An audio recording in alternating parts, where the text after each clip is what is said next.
and basketball analysis with over 70 years combined experience. The Bob Ryan and Jeff Goodman podcast is brought to you by Prize Picks and the Game Time. Well, everybody, it is Legend Day. Legend Day here with Gary Tegri and Bob Ryan. Brought to you by Prize Picks, the exclusive daily fantasy partner of the CLNS Media Network. Pick more, pick less with Prize Picks. One legend in Bob Ryan, another one of Jim O'Brien. And Jimmy, it is great to have you because I just remember the Glory BC days, and Bob and I, we reminisce about it. The Big East was awesome. It was BC, it was Peace, it was Providence, St. John's, which we're here to talk about. Louis, you know, you were just part of a great era, which we will get to. But we do want to talk about the passing of Louis Carnesecca. Just, I don't know where to begin because they just don't make guys like that anymore. Okay, go ahead, Bob. He was an American original, a son of an Italian immigrant, a deli owner, Lower East Side, New York all the way. Nobody could be more New York than Louis. He prided himself on New York. He used to talk about his recruiting budget were subway tokens, and that's all he needed to recruit. Louis was 99 when he passed away earlier this week, and it was sent a shockwave around the basketball world because there was nobody like Louis, and everybody loved Louis. And as proof of that, my old friend Jimmy O'Brien, who was one of the great BC guards in history, later coached at BC, but had a very interesting relationship over the years with Coach Carnesecca. So, Jimmy, welcome to our podcast, and just go with you and Louis, the tale of two guys from New York City. Well, I appreciate the opportunity, and Bob and Gary, you as well, when you said there's nobody like him. That's how I kind of phrased it with Bob when I actually reached out to Bob, and I wasn't sure if Bob was going to do anything about Louis. And I just said to him, if you are, I would like to contribute. Because you guys understand how this works. As we work our way through our careers, there's always those guys that, for one reason or another, kind of stand out. And so I just wanted to make sure that if I had an opportunity to kind of give back a little bit to Louis, because he was so very nice to me. So just real quickly, I grew up in Brooklyn, and certainly St. John's was on the radar. They started recruiting me when Louis was coaching at St. John's when I was a junior in high school. And back then, you can basically come and go as you wanted. You can see recruits as often as you wanted. You can take them to dinner as much as you wanted. And it really was very simple. It wasn't crazy like it is kind of now. So I got to know them very well. They were at all of my high school games. They were at my baseball games.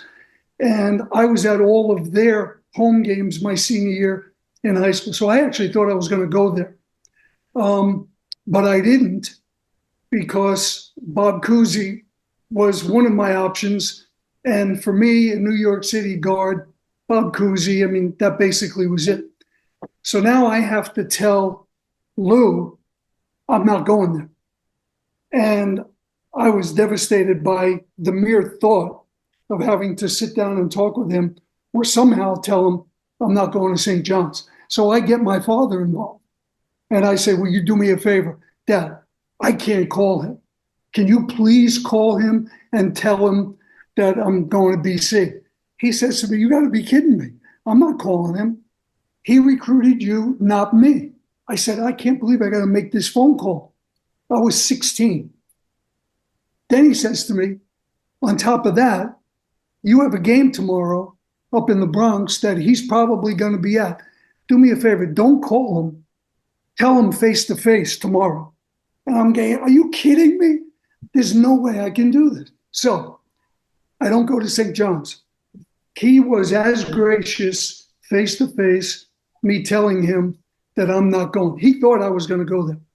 So down through the years, I go to BC. We play against St. John's. I end up in the ABA for a couple of years. He's coaching Nets in the ABA. And then I end up coaching BC. He's back coaching St. John's, Big East. So there's a long stretch of give and take with him down through the years, through my career. At every single point along the way, he could not have been any warmer, any friendlier, and any more supportive to me, especially in my early days at BC. And Bob, you actually wrote about this. I mean, he was exceptionally supportive of me. So, after all this time, he passes away, and just who this guy was and everybody that you talk to has fallen in love with Louis. So you're right. They don't make him like that anymore. Well, the tributes just came pouring in, and from the rival coaches, the Boeheims of the world, and all had good things to say. Apparently, nobody had the bad thing to say about him. So, what could you, was he tell stories? What was it like to be around him? He was just like, he would search you out, and you know how this is with egos and stuff. If guys are in the same room, some guys are not going to make the effort because like you're supposed to go to them all the time. And he definitely was not that way. You would walk into a room at a function, even after it was all over for me and for him, and he would work his way over to you to make sure, he'd always give you like one of these. Jimmy, yeah. Jimmy, Yeah. He was just very, very warm, but he was a character at the Big East meetings. And that was a treat in itself. And there are so many stories with the personalities. And so when I first get the job at BC, I get the job like in April, excuse me. And that May, there's a Big East meeting in Florida. And I'm walking into this meeting, and I am surrounded by like who's who as college basketball coaches. I was probably 36 years old, and I'm like, wow. And so now guys start talking, and guys are going after each other because there was always issues about recruiting, who's bad-mouthing, who's saying what. And Dave Gavitt would oversee the whole thing. And some of the stuff that would come out is just hysterical. And Louis was always part of it, always part of it. Can you share an example? Well, I have to be a little bit careful, but you'll get a kick out of this one. And I won't mention any names, but my very first meeting, Dave starts the meeting by saying, all right, first things first, we're going to get this right out on the table. I'm not going to be a traffic cop anymore. I don't want any more phone calls with guys calling me about what everybody else is doing in the negative recruiting. So if you guys have anything to say about like what you're not happy with, now's the time to step up and say it. So a couple of guys get up, people said some things, but one of the things Louis said that just broke the whole place up. And you have to kind of envision how he was.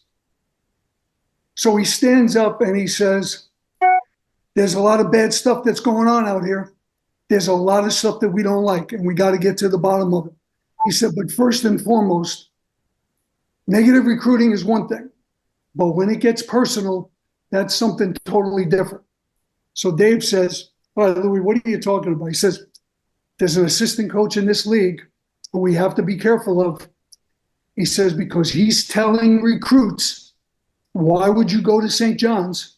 Because Coach Conaseca has cancer and he only has 6 months to live. The whole place cracked up. I mean, it was really, really funny. Here he is, Louis is like, how many years later? 50 years, 30 years later, still going. But some of the stuff was really, really funny. And that was the end. Louis said, on my mother. I swear on my mother. If you were there, it was really, really funny. I remember John Thompson just going off on the whole thing. It was very, very funny. It was more funny than it was serious, to be honest with you. They had a very special relationship, didn't they? Those two. Those two, especially with the sweater. The sweater. That John started wearing, like, I wasn't sure whose sweater was uglier, Louis or John's, but John started to get into that sweater thing, especially when they played against each other. Yeah. But people don't know, we can't assume everything here. Louis Conaseca, at best, was 5 feet 6 inches tall, right? Right. Okay. Did not ever play at St. John's, where he graduated. but was a baseball player. And in fact, played on the team and went to the College World Series, apparently. And he was a second baseman, which, of course, what other position would 5'6" guy have with second base, right? That's pretty obvious. So, and just think of Jose Altuve. But so the whole thing was, he studied the feet of the master, Joe Lapchick, right? That was his mentor, correct? Right. Yeah. Right. Yeah. But so people know the those of us who remember Louis, the word gnome comes to mind. He that's a G-N-O-M-E. He was a little guy, but boy, he was a guy full of energy. Huh? I mean, just You guys know how the sweater thing started? I'm sorry? You know how the sweater thing started. When did Louis start wearing the sweaters? I don't know how it started. And to be honest with you, I think he was just trying to be a little bit casual. I don't think, how sometimes guys will wear ugly sweaters on purpose, as John did. I think Louis just picked the sweater, and this was his thing. And that became kind of like his trademark. So, early on, he was wearing ties like the rest of us, but the sweater thing caught on for him pretty good. It was well documented in his obit in the New York Times. I should have brought it with me. That he was sick. I guess he needed a sweater, and for some reason he had this hideous sweater. And I don't know whether he really intended it as a gag or he really thought it was stylish at first. I don't know which, but it really did become the thing. Yeah, and there's no question. All right, let's go technical for a minute. How would you characterize Louis, if anything, a St. John's Louis Carnesecca team? Yeah, it's interesting that you asked that because obviously they were very good and they always had a lot of talent. I thought they were very well coached. But I think that he played a style that some of those guys didn't really care for because they really walked it up. They played very, very slow. And they were very, very good defensively. They played mostly man-to-man. But a lot of it was before the three-point shot. Yeah. So it wasn't a fast-paced game when you play them. Every possession seemed to be vital. But they played very methodically. And, they had Chris Mullen and Walter Berry and Malik Sealy. They had some really, really good players. Jackson. But his style was more methodical and it was more controlling. Mark Jackson played there than just allowing guys to go up and down. And, like a lot of teams play now, wide open, shoot threes, play fast. Louis was the absolute opposite of that. Yeah, he was a Lapchick protege. And, I know when they won the NIT in my freshman year, your senior year in high school. They won the NIT, and their first victim was BC, and we went down. I can tell you the score: 114-92. And one of the McIntyres, I think Kenny, there were two McIntyre brothers, right? One of them had 42 points that day against us. And why am I surprised that you knew the score of that game? It stuck in my mind, yes. Welcome to the world of Bob Ryan, the human computer. And on that note, gentlemen, we're going to continue with Jimmy O'Brien and Bob and Louis Carnesecca. I just have to read this quick commercial because you guys are so expensive. So anyways, it's Price Picks, the best place to get real money sports action with over 10 million members and billions of dollars in award winnings. Price Picks has made daily fantasy sports accessible to all. You pick more or less, or at least two players for a shot to win up to 200 times your cash. Run your game all season long on Prize Picks, America's #1 daily fantasy sports app. So make your holidays bigger and brighter with Prize Picks, the best place to get real money action while watching your favorite sports. Join now because this holiday season, Prize Picks is giving away 2 free picks in December, and they're giving away $30+ million in rewards during Picksmiths. Did you get that, Bob? Picksmiths. I don't write them, I just read them. Right. Okay, here we go. Steph Curry, what do you think? More than 5 3-pointers this week? Giannis more than 35? That guy's been on fire. I'm liking Anthony Davis for more than 12 boards. Luka for more than 8 assists. So download the app today. Use code CLNS to get $50 instantly after you play your first $5 lineup. Download the app today. Again, use code CLNS to get $50 instantly after you play your first $5 lineup. Prize Picks, Run your game. Okay, continuing to talk about Louis Conaseca. What do you think, Jimmy, that he did for the university? Because the reason I ask this is when I always talk, I hear about coaches, whether it be Paterno or Bobby Knight, and they were more than just coaches. They were faces of the school, and I can't think of anybody this is more the case than Louis Carnesecca at St. John's. Yeah, I think that's a very good point. And if you look at the other people in the league at the time, a lot of those guys, I certainly was not, but a lot of those guys were. I mean, Rowley was Villanova, Boeheim was Syracuse, John certainly was Georgetown. Right. So there was a lot of that, and I think it's because a lot of guys back in the day stayed and coached for a long period of time at those schools. Now, guys are coming and going, guys get fired a lot easier. And I think the longer people stay, I think of Denny Crum at Louisville, certainly guys like that if you have an opportunity to stay at a place for a long period of time and you are successful, you have that ability to become the face of that university. And for the most part, it all has been pretty good. Louis certainly was one of those guys. From what you remember and knew about him, was it surprising that he even lasted 3 years with the pros? Was he suited to be a professional coach? I didn't think he was. Yes. So again, stories. There's always 100 stories. So my rookie year, I'm playing for the Kentucky Colonels.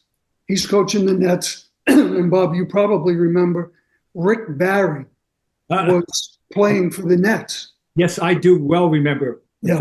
I'll get to that one in a minute. And those of us up here, but nationally, Julius Erving was playing at the time for a team in Virginia. So there were all those kind of guys. But Barry was playing for Louis. And Rick had kind of a funny game, as good as he was. The underhanded free throws, and he had a lot of stuff around the basket. And he would take a lot of these little shots in the lane, putting English on it and spins. And I'll never forget Louis yelling out at him, Rick, and he's swearing a little bit, damn it, Rick, will you stop with that junk? And Barry turns around and says, hey, Louis, I'm Rick Barry. Don't tell me how to play. Go sit down. Wow. And I'm saying to myself, oh, my God, is that what this is about? Like, he's going back at Louis. And Louis just turned around. He kept coaching. But because of that, I think, Bob, and the level of, I'm not sure that respect is the right word, because the guys in the pros respected their coaches.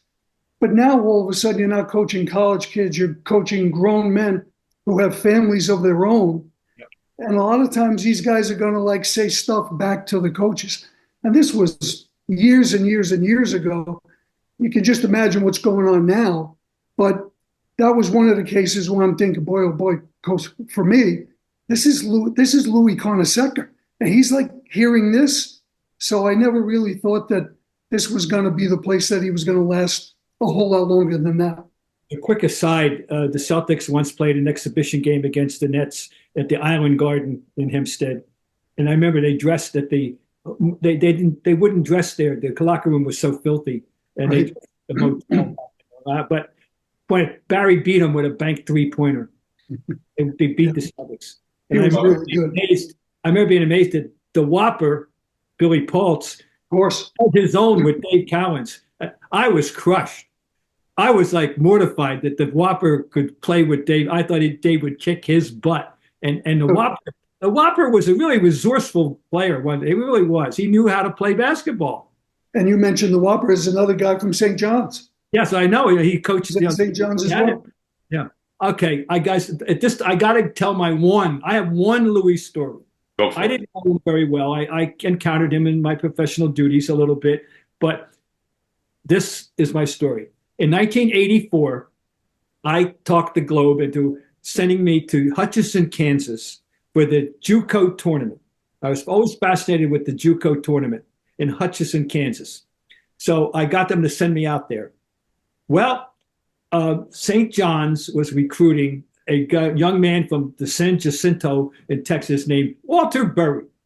And they had basically gotten a verbal commitment from him, but they didn't have it. They didn't have him signed. And they were worried that he had still wanted to go make one more visit to Wichita State to see his good buddy, Gus Santos. And so Louis dispatched his chief assistant, Ron Rutledge, to babysit Walter Berry for the week in Kansas. Well, I got to know Ron a little bit that week. And Louis, the championship game's on Sunday afternoon. Louis comes in on Saturday, and I go to dinner with them, by the way, at the best restaurant in town, which was a steakhouse at the airport. But that's another story for another day. So we get to the game, and we are sitting, the three of us, at the top row of the bleachers behind the basket. That was our vantage point.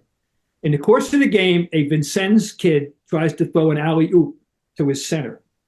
Walter Berry intercepts the alley-oop with a big, I can still see it, with a big one hand, he was left-handed, big one-hand scoop, pitches it out, runs down the floor, gets the return pass, and dunks. At which point, the head coach of St. John's, all 5 feet, whatever, 5, 6 of him, jumps up and utters the following: "I'd go anywhere to see this kid. I'd go to Calcutta," and sits down. That was in the second, folks. I can't imagine John Wooden doing that. I can't imagine Jim Boeheim doing that, and I doubt that you would have done that either. Yeah, Louis was. And by the way, Walter Berry wasn't too bad. Next year, going to the Final Four. Yeah, going to Hutchinson, Kansas. Let's see Walter Berry. That's my Louis story. Yeah, very good. That's who he was. He was very excitable, even on the bench. But there's a ton of stories like that, Bob. All good ones too. Let's face it. I mean, this was an era to me because my favorite era of college basketball was the Big East when, I think, Jimmy, whether it be, I can't remember when Gary Williams left and you came in, but, that transition. And then, I just remember every year, to the coaches that went through the Big East. I mean, you went to Ohio State, Pete Gillen, Pitino, the coach at Texas, he was at PC too. Barnes. I mean, all of these, and St. John's and Syracuse, to me, it is the golden era of college basketball. The Garden in the spring, the Big East tournament, and I know UCLA had all those great championship years and Alcindor and all that in Walton. It was the best era of college basketball. So, Jimmy, what was it like? You were in it. Yeah, it was pretty intense. And I feel very fortunate personally that my athletic director was Bill Flynn. Right. And Bill Flynn was the AD when I was a student at BC. And there's no question, my first couple of years, we struggled. And we had to find how we were going to navigate our way through this. And then we got lucky and we got Billy Curley. And we got a couple of other guys. And then we became a pretty good team. And we had the thing going pretty good. But early on, it was a real struggle because there were no nights off in that league. Oh. And Gary, you might recall, my first couple of years, Compy Forum wasn't even in existence. And so they moved all of the league games off the campuses that they felt were too small. So Seton Hall had to move from their small gym to the Meadowlands. Meadowlands, yeah. Georgetown had to move from their gym. And we certainly had to move from ours. Providence had to move from on campus to the Providence Civic Center. St. John's went to the Garden. I mean, everybody was going to the big arenas. So we actually played 8 times a season for the first 2 years in the Boston Garden. Right. Never practiced, never had any connection to it other than playing those 8 games. And these guys were really, really good coaches. They all did a good job recruiting. Excuse me. And every game was physical. Every game was a battle. And you guys might recall the number of near fights that there were because just so physical. I laugh now because I play some golf and guys will kid around and they'll say, boy, that's pressure having to make like a 4 or 5 foot putt. And I'm saying, no, let me tell you what pressure is. Pressure is trying to get the ball over half court against Georgetown when those guys are guarding you up in your face. So guys got along off the court, but during the course of those games, boy, it was very, very competitive. Obi, were you coaching when they instituted the 6 foul rule? Yes, I was going to mention that. Bob, what a nightmare that was. So John pushed like crazy for the 6 fouls because his mindset was everybody wants to come to see the players. And his team was so aggressive that they would always be in foul trouble, but they had a lot of guys. So his theory was, why are we going to allow these best players to foul out? Let's keep them in the game. Well, that really benefited him. It really didn't help us at all. It lasted for 1 year, I believe. And because of that, guys became even more aggressive and the games became even more physical. And it was an experiment, and they had to get rid of that because there was a lot of even more near fights. It wasn't pretty, I can tell you, from a fan standpoint. And I remember saying to people that in criminal cases, judges, instead of giving sentences, would send people to the Big East tournament. I will tell you another funny story.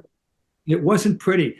While I'm shifting around here, while we have you, you had two very interesting coaches that you played for at Boston College. Of course, we know Bob Cousy. And what when you think of Chuck Daly, what do you think of? Oh, wow. Yeah. Yeah. So first, nobody's been luckier than I have. And, with a little humility, I might say that I also had an opportunity to play for Will Chamberlain when I played for San Diego in the in the ABA for a while. So who has played for 3 guys like that? Really? So big resume. Huge difference between, I go to BC for Cousy, and we all loved him. That was a unique experience. I only played for him for the 1 year because we played on the freshman team. Yes. And for Cousy, it was like, oh my God, like before I walk into the gym, I'm going to genuflect because Bob Cousy's in that building right there. And I know myself, I never, ever wanted the thought of him leaving practice any day and not in his mind knowing I'm his guy and he can count on me and I can play. And that's what this is all about. I never wanted him to walk out saying, I'm not sure if he's going to be good enough. So every practice for me was like the ultimate. But people will marvel at this, but it was so long ago. So Frank Power was the freshman coach. He was the headmaster at Charlestown High School. Jerry Friel was his assistant coach. He later became the head coach at UNH. Jerry was a grammar school teacher in Newton. And Cousy lived in Worcester. So if we had practice at 3 o'clock in the afternoon, we didn't see anybody till about 2. So you talk about guys in college being on their own.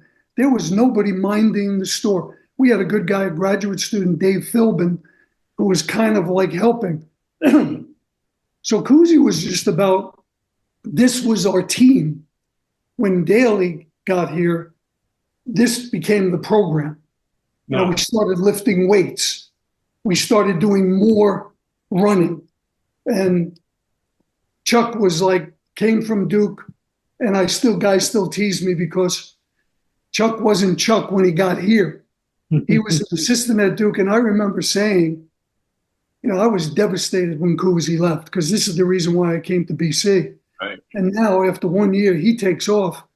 And my first reaction was, who the blank is Chuck Daly. Like, who's this guy that's coming? Like, this is what we got? And then after 2 years, I mean, I fell in love with Chuck Daly, but he was only there for 2 years. It worked out great for me. I loved playing for him. And then people will be amazed to remember that Chuck Daly actually left Boston College to take the job at the University of Pennsylvania. Right. Because he was connected to Philly, he was connected to Rowley. But could you imagine, like, thinking that we're Boston College and our coach is leaving to go to the University of Pennsylvania? It was just a matter of fact that I think Penn got to the Final Four with our mutual friend. I think Bobby Bigelow was possibly on that team. They were really, really good. But you left BC to go to Ivy League school. Right. Hard to imagine that. But so here I am. I get 3 years to play in college, 1 year for Cousy, 2 years for Daly. I mean, are you kidding me? You know, so very, very fortunate. Guys, I'm going to take another quick break. We'll get right back to it with Jimmy O'Brien. Game Time Picks filters out the fluff to show you only have incredible deals and great seats so you don't have to waste time searching through thousands of tickets. So you pick an upcoming game on the app, browse through the seats on Game Time Picks, and then you can take a look at other deals like the Super Deal. And also, you can customize your spot. And you always get a chance to look and see what your view is from your seat. Right on your laptop, you know what you're buying, you know what your seats are, you know what the view is, so you know what you're buying. It's got the lowest price guarantee, even cancellation protection, job loss protection, toggling feature to show total upfront with no surprise fees at the checkout. And Game Time will credit you 110% the difference. Your purchase is covered with the most flexible customer service policy in the ticketing industry. Download the Game Time app today, create an account, and use CLNS for $20 off your first purchase. Terms apply. Again, create an account and redeem code CLNS for $20 off. Download the Game Time app today. What time is it? It is game time. Bob, I don't want to cut you off. If you have a question, go ahead. Well, I want to get when Jimmy was coaching and at the high level, which includes going to a Final Four in 1999 with Ohio State. I always said that he was too honorable for this profession, even then. I can't imagine, Jim O'Brien, you negotiating the landscape of today in college sports. Yeah, I would struggle with it, Bob. One of my former players, Danier Abrams, is now just recently changed positions. He was doing the color for the BC games on the radio. But they have these positions now called GM positions of college programs. Yes. And I guess those guys are challenged with doing the NIL, basically the money deals. Right. Scouring the portal, trying to find guys that they're going to try to get involved and recruit. And I think the whole thing has changed. And you know yourself, and again, I keep going back because it seems so long ago, but the way I look at it was when we were in school, boy, oh boy, we were BC. This is our school. Right. You know, we don't like those guys, whoever those guys were. Like, it's us against them, and that's the way that it was. This is our school. And now it seems to me it's more like it's free agency. Well, it is. Kids have they have agents. And Dan Yankee's telling me he sits down with agents and they come to him and they talk to him about how much money they want to get for this kid. And I just don't know where it ends. And if you are not going to be the type of a school, it seems to me, that has the resources or the wherewithal to participate like some of the bigger schools we know do, that you're going to be, you're going to be mediocre. You're just going to be in the middle of the pack at best because the kids are going to go with the deals. And some of the schools are struggling with having these deals. But that's what they're faced with right now.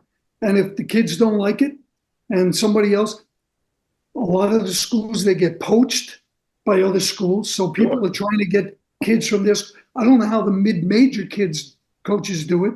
Because they get the high school kids that perhaps the big schools don't get. Those kids, after a year or two, mid-majors, become pretty good players. And the mid-major schools are going to be losing those kids because their programs are getting poached by the big schools. And the big schools, the coaches, nobody wants to recruit high school kids anymore because they don't have the time to grow the programs. You better get it done right now.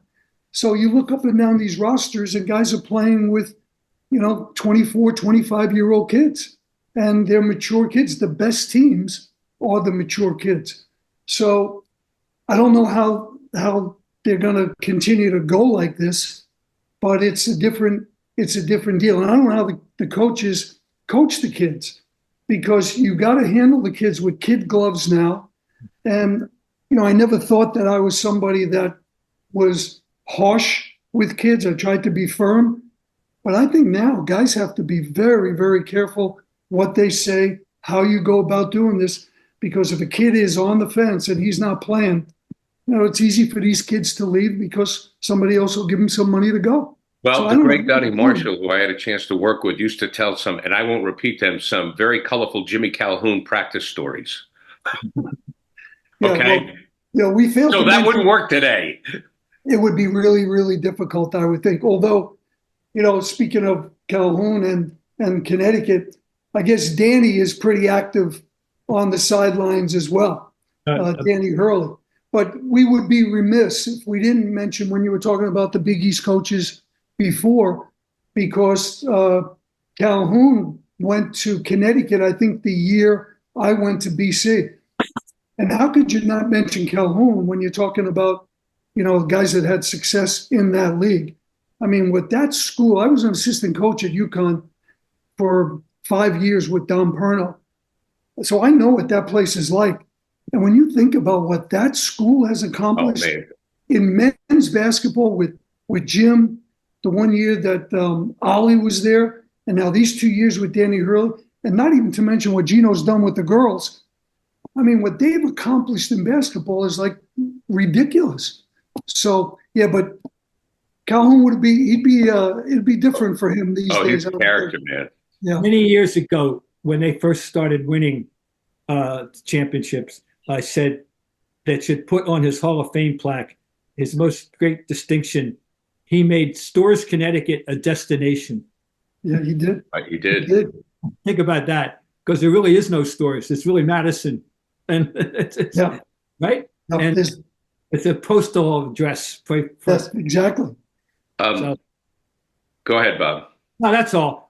That's it. No, it's now that Jimmy has kind of come full circle, because I always said, and I did say this out loud and in the print, he's got more of a Division III sensibility than a cutthroat Division I sensibility. And guess where Jimmy wound up, ladies and gentlemen? In downtown Boston. Yeah. With Gary Tangway's supervision. Yeah, sure. Yeah, the mighty Emerson powerhouse. Jimmy, you talk a little bit about this experience and what it means to you. Yeah, well, it's interesting that we go down this little road because one of my friends, Rico Cabral, by the way, was coaching at a Division III school, and they would play at Emerson. And I would go to Emerson because I live here in the Back Bay. Emerson, I would, like last night, I walked to Emerson through the neighborhood. It's a neighborhood school. And I would go to see him. And there was a guy who was the vice president of Emerson, Bill Gilligan, whose father was the track coach at BC, and Bill ran track when I was a student. So I bump into him, and he says, "You want to get into coaching? You have any?" And I'm saying, I don't know, I'm not really sure. I knew I didn't want to get back in at a high level, but I kind of miss being in the gym. So the way it turns out, something happened with the coach at Emerson, and Gilligan calls me and says, "Can you coach our team for the last month?" And I said to him, Bill, I've already made a commitment and I've sent some money in to go to Florida. I'll be back in April. I can't do it now, but when I get back, I'll call you to see if, it's still available, but you need to go ahead and go find a coach. Long story short, I come back April 1st, call him. He says, I was hoping you were going to call me. I get the job at Emerson. Spend 3 years. Billy Curley came with me as my assistant. He's there now. I think he's in his 9th or possibly 10th year. And one of the absolute best experiences that I ever had. And why did I do it? I was able to walk there. Very good school academically. Not crazy recruiting. And I find out that these kids are like really, really special kids. And it was every bit as important to them. And they took the basketball every bit as serious as the kids at BC or Ohio State did. And I'm proud to say that today, some of my closest former players are kids from Emerson College. And they're my favorite college team. I go to their games when I can. And just a really, really good school. A school I had no idea what was going on there. But it's pretty special. And they were telling me that I should write a book because it was like the difference between Division I and this Division III. For example, a couple of really quick little tidbits. We play Suffolk University, right? And we're playing at Suffolk up in Beacon Hill. And we have our stuff. There's our whole team. We're walking through the public garden, walking up past the State House to go play an away game. So guys say, Coach, how many times you think maybe you walked to an away game? I say, yeah, well, this is a first. I love it. Then another time, I don't know what was going on. I think our season was over. The women at Emerson had a tennis match at, I think it was Wentworth. Right. And nobody was around. For some reason, we all had to drive the vans. Here's another thing. I actually was driving our team in vans to away games. Sure. So they asked me if I was available to take Emerson's women's tennis team by van to Wentworth because nobody else was around. I said, yeah, I'll do that. So I got all these girls in the back of this van and they're going through their girls' chit-chat. Oh, yeah. No idea who I am. It's pouring rain. We get to Wentworth and I pull up to the facility and there's no place to park. So here I am, pull up. They all get out so they don't have to walk in the rain. I got to drive 2 blocks, park this van, and I'm the one stuck getting rained on, and I was drenched, sitting for 2 hours at Wentworth, waiting for these girls to finish up their match. Did they win? They did win, as a matter of fact.